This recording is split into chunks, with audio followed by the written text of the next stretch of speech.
ফ্যাসিস্টদেরকে বিচারের আওতায় এনে তাদের শাস্তি নিশ্চিত করতে হবে। লক্ষণ ভালো নয়, একটাও দেখতে পাচ্ছি না। কার সাথে আঘাত করে দাবিগুলোকে উপেক্ষা করা হচ্ছে আমরা জানতে চাই। এর জবাব প্রধানমন্ত্রীকে দিতে হবে। প্রিয় দেশবাসী, এইখানে মুজিবুর রহমান ভূঁইয়া মঞ্জু বলে গেছেন যে যমজ মায়ের দুই সন্তানের মতো একদিনে দুটি বুট হয়েছে, একই চেহারা, 2 মিনিট আগে আর পরে সিল পড়েছে। এখন এক সন্তানকে মা তার সন্তান হিসাবে ধারণ করে আরেকজনকে অগ্রাহ্য করে এমন কোন মাকে দুনিয়া খুঁজে পাওয়া যাবে? তাহলে এখন যারা ক্ষমতায় আছেন তারা এই আচরণ করছেন কেন? এটা জাতির সাথে সুস্পষ্টভাবে প্রতারণা, এবং তারা সংসদে দাঁড়িয়ে এটা স্বীকার করে নিয়েছে। স্বীকার করে নেওয়ার জন্য ধন্যবাদ। মনে রাখবেন, এই স্বীকারোক্তির মাধ্যমে আপনারা প্রতারক হিসাবে জাতির সামনে নিজেদের নাম রেজিস্ট্রেশন করে নিয়েছে। আপনারা ধোঁকাবাজ। এই জন্য এই সরকারের অনেককে দেখলে এখন জুলাই যোদ্ধারা আওয়াজ তুলে ভুয়া ভুয়া।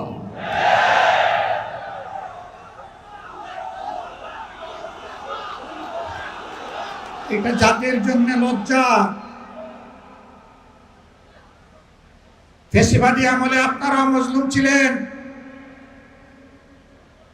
ফ্যাসিবাদীরা যে সমস্ত জুলুম করেছে, অপকর্ম করেছে, এই 5 মাসে আপনারা সবগুলার রেপ্লিকা, ফটোকপি আপনারা আমাদেরকে দেখিয়ে দিয়েছেন।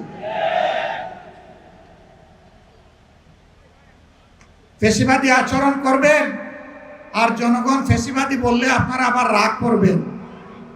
একটা রিলস মাঝে মাঝে দেখা যায়, কি রাগ করলেন শোনা।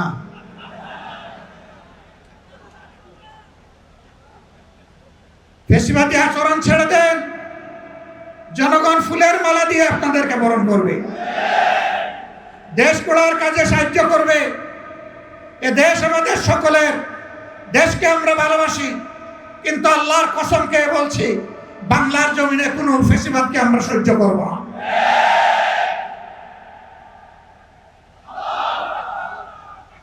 আমাদের গণভোটের গণরায় মেনে নেন। 70 ভাগ মানুষের রায়কে অপমান করবেন না, অপমান করে বাঁচার পথ খুঁজে পাবেন না। জনগণের রায়কে যারাই অপমান করেছে তাদেরকে অপমানজনকভাবে পালাতে হয়েছে।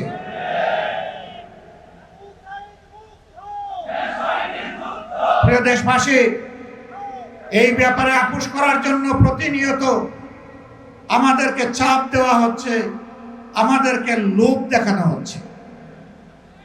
আমরা পরিষ্কারভাবে দেশবাসীকে সাক্ষী রেখে বলতে চাই, আপনাদের গণভোটের গণরায়ের পাহারাদারি আমরা করব ইনশাআল্লাহ।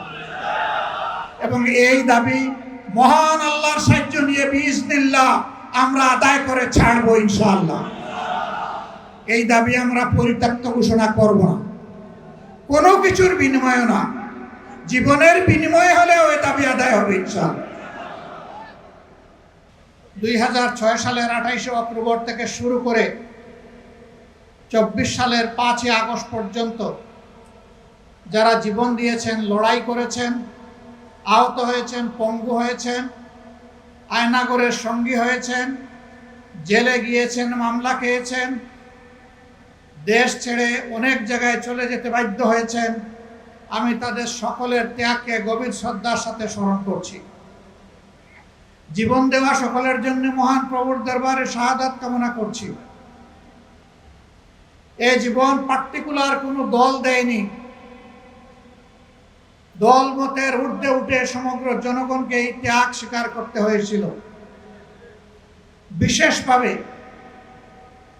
28 অক্টোবরের নৃশংস লগিবৈঠার হত্যাকাণ্ড, 2009 সালে পিলখানায় 25 এবং 26 ফেব্রুয়ারি নারকীয় হত্যাকাণ্ড। পিলখানার এই হত্যাকাণ্ডে আমরা 57 জন কমিটেড দেশপ্রেমিক সেনা অফিসারকে এবং তাদের পরিবারের সদস্যদেরকে আমরা হারিয়েছি।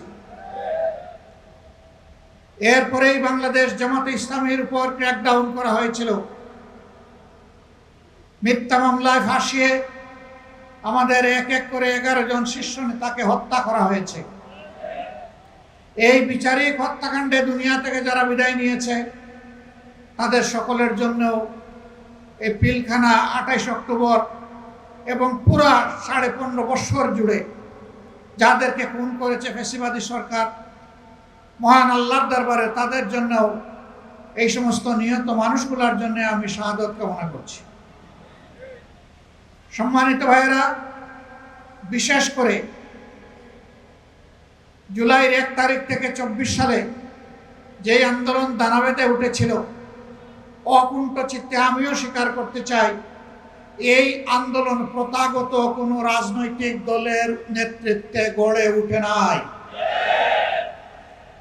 এই আন্দোলন গড়ে উঠেছিল ছাত্র তরুণ সমাজের নেতৃত্বে।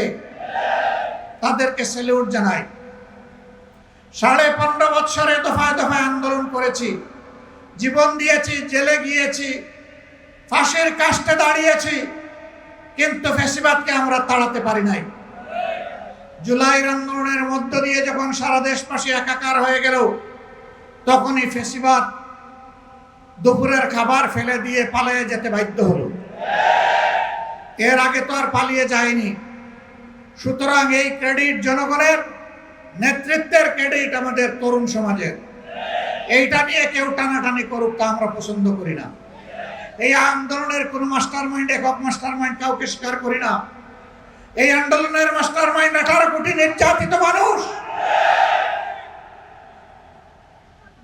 সংগ্রামী বন্ধুগণ, অনেকেই ক্রেডিট দাবি করছেন, কখনো মাস্টার মাইন্ড, কখনো আবার জুলাই শহীদদেরকে ভাগ বাটোয়ারা করছেন।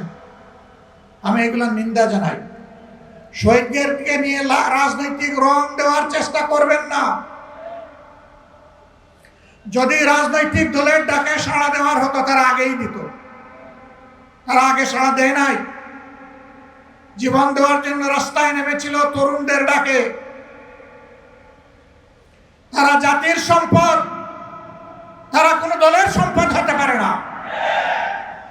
তাদের নিয়ে কোনো রাজনীতি হোক, এটা আমরা পছন্দ করি না। আহত পঙ্গু হয়ে যারা এখনো কাতরাচ্ছে, শরীরে অসংখ্য বুলেট পিলেট নিয়ে রাতে একটুখানি ঘুমাতে পারে না, স্বাভাবিক জীবনযাপন করতে পারে না, চলাফেরা করতে পারে না, এখনো এলিজাবেথের সেই মেটালিক কেস নিয়ে তাদেরকে হাঁটতে হয়, এখনো ব্যাংককের হাসপাতালে বিছানায় পড়ে আছে, এখনো ঘরে ঘরে সেই পঙ্গু যোদ্ধারা কাতরাচ্ছে। তাদের দিকে নজর দেওয়ার ফুসরত এই সরকারের হচ্ছে না। আমরা স্পষ্টভাবে বলতে চাই, যাদের কারণে জাতি নাজাত পেয়েছে তাদেরকে অবশ্যই সম্মান দিতে হবে। যারা জীবন দিয়েছে তাদেরকে রাষ্ট্রীয় খেতাবে ভূষিত করতে হবে। শহীদ পরিবারগুলোকে সম্মানের সাথে পুনর্বাসন করতে হবে। যারা আহত পঙ্গু হয়েছে তাদের সুচিকিৎসা নিশ্চিত করতে হবে, সেটা দেশে হোক কিংবা বিদেশে হোক। এটা হবে সর্বোচ্চ অগ্রাধিকার, এবং তাদেরকেও সম্মানজনক পুনর্বাসনের ব্যবস্থা করে দিতে হবে। খুনিদেরকে, ফ্যাসিস্টদেরকে বিচারের আওতায় এনে তাদের শাস্তি নিশ্চিত করতে হবে। লক্ষণ ভালো নয়, একটাও দেখতে পাচ্ছি না। সব যেন চূড়াবালিতে হারিয়ে যাচ্ছে।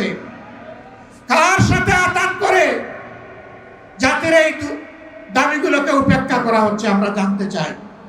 এর জবাব প্রধানমন্ত্রীকে দিতে হবে, কারণ এর আগে, নির্বাচনের আগে তিনিও তো এই দাবিগুলো করেছিলেন। এখন কেন সেগুলো হারিয়ে যাচ্ছে?